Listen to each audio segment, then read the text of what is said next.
എല്ലാവർക്കും നമസ്കാരം. ഒരു തിരഞ്ഞെടുപ്പ് കാലത്ത് ദൂരദർശനെ കുടുക്കിയ ചില വിചിത്രമായ ചരിത്രമാണ് ഇന്ന്.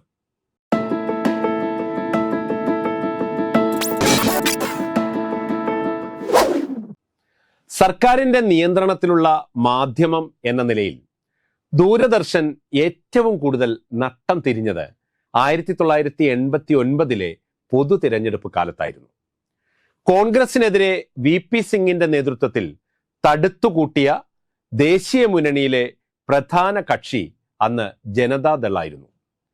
6 അഴികളുള്ള കറുത്ത ചക്രമായിരുന്നു അവരുടെ ചിഹ്നം. ഈ ചക്രമാണ് ദൂരദർശനെയും വട്ടം കറക്കിയത്.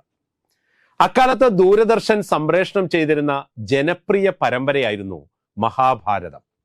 എല്ലാ ഞായറാഴ്ചയും രാവിലെ 9 മണിക്ക് മഹാഭാരതം തുടങ്ങുന്നത് തന്നെ കാലചക്രം കാണിച്ചുകൊണ്ടായിരുന്നു. സമയത്തിന്റെ പ്രതീകമായി കാലചക്രം ഉരുളുന്നതും അതോടൊപ്പം കഥ മുന്നോട്ട് പോകുന്നതുമായിരുന്നു പരമ്പരയുടെ തുടക്കം.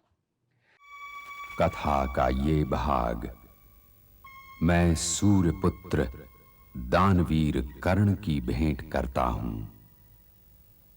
इस महान कथा का ये पात्र आदरणीय है क्योंकि इसने अपनी निष्ठा की रक्षा के लिए.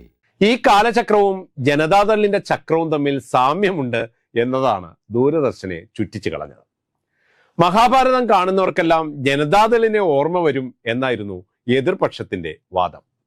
പരാതി വന്നതോടെ ഇതെങ്ങനെ ഒഴിവാക്കാം എന്ന് മഹാഭാരതത്തിന്റെ സംവിധായകൻ BR ചോപ്രയുമായി ദൂരദർശൻ ചർച്ച വരെ നടത്തി. എങ്കിലും പരമ്പരയ്ക്ക് മാറ്റമൊന്നും ഉണ്ടായില്ല. ചക്രത്തിന്റെ മുരൾച്ച അവിടം കൊണ്ടും അവസാനിച്ചില്ല. ദൂരദർശനിൽ വന്നുകൊണ്ടിരുന്ന വീൽ സോപ്പിന്റെ പരസ്യത്തിനെതിരെയും ചിലർ രംഗത്ത് വന്നു. സോപ്പിന്റെ പരസ്യത്തിലെ വീൽ കാണുന്ന പ്രേക്ഷകർക്ക് ജനതാദളിനെ ഓർമ്മ വരും എന്നായിരുന്നു മറ്റൊരു പരാതി. ആ തിരഞ്ഞെടുപ്പിൽ കോൺഗ്രസ് സർക്കാരിനെതിരെയുള്ള ബോഫോഴ്സ് അഴിമതിയും പരസ്യം ഓർമ്മപ്പെടുത്തുമത്രേ. വീൽ സോപ്പ് ഉപയോഗിച്ച് കഴുകിക്കളയുന്ന അഴുക്കുകൾക്ക് ബോഫോഴ്സ് ആരോപണങ്ങളുടെ ചുവയുണ്ട് എന്നായിരുന്നു ഇക്കൂട്ടരുടെ കണ്ടെത്തൽ.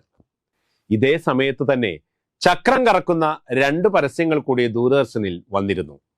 മഹാഭാരതത്തിന്റെ ചുവട് പിടിച്ച് തയ്യാറാക്കിയ ഈ പരസ്യങ്ങൾ ലാർസൺ ആൻഡ് ട്യൂബോ കമ്പനിയുടേതും HMT വാച്ച് കമ്പനിയുടേതുമായിരുന്നു. ഇവ രണ്ടിലും ചക്രം വ്യക്തമായി കാണിച്ചിരുന്നെങ്കിലും ചക്ര കണ്ണുവെച്ച് നോക്കിയവരാരും അത് കണ്ടില്ല എന്ന് മാത്രം. മറ്റൊരു കഥയുമായി നാളെ വീണ്ടും.